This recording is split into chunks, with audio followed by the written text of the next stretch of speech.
ভয়াবহ সংকটের আশঙ্কা করছে জাতিসংঘের বাণিজ্য ও উন্নয়ন বিষয়ক সংস্থা আঙ্কজাদ। সংস্থাটির মতে কৌশলগতভাবে গুরুত্বপূর্ণ হরমুজ প্রণালী কোনো কারণে বন্ধ হয়ে গেলে বিশ্বজুড়ে খাদ্যের দাম লাগামহীনভাবে বেড়ে যেতে পারে।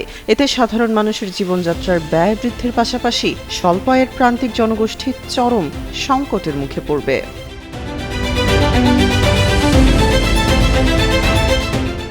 মঙ্গলবার প্রকাশিত আঙ্কজাডের এক বিশ্লেষণী প্রতিবেদনে আশঙ্কার কথা জানানো হয়েছে। মূলত জ্বালানি, সার এবং পরিবহন খরচ বৃদ্ধি পাওয়ার আশঙ্কা থেকেই এই সংকটের সূত্রপাত। পরিসংখ্যান অনুযায়ী বিশ্বের মোট অপরিশোধিত তেলের ৩৮%, এলপিজির ২৯% এবং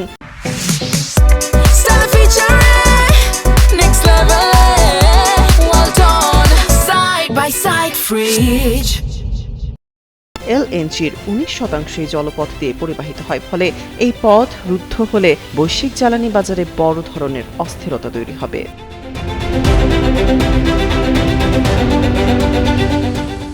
খাদ্য নিরাপত্তার ক্ষেত্রেও এই প্রণালীটি অনেক বেশি গুরুত্বপূর্ণ। বিশ্বে জাহাজ যোগে সরবরাহকৃত সারের প্রায় ১/৩ এই পথ দিয়ে পারাপার হয়। সারের উচ্চমূল্য সরাসরি কৃষি উৎপাদনকে ব্যাহত করে, যা খাদ্যপণ্যের দাম বাড়িয়ে দেয়।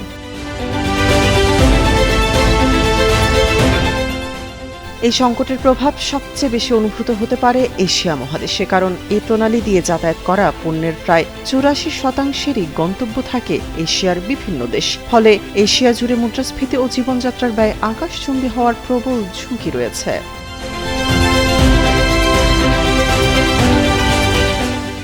এদিকে হরমুজ প্রণালীতে ইরান কর্তৃক নৌমাইন স্থাপনের প্রস্তুতির খবরে কঠোর হুঁশিয়ারি দিয়েছেন যুক্তরাষ্ট্রের প্রেসিডেন্ট ডোনাল্ড ট্রাম্প। তিনি সামাজিক যোগাযোগ মাধ্যমে জানান, এমন পদক্ষেপ নেওয়া হলে ইরানকে অভূতপূর্ব পরিণতির মুখোমুখি হতে হবে।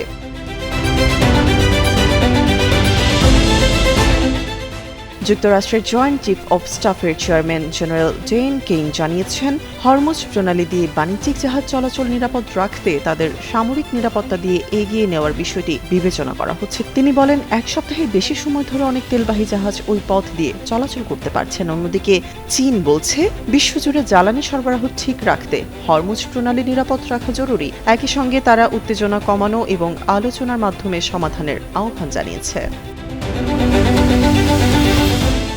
তামান্না তাবাসসুম, যুগান্তর নিউজ।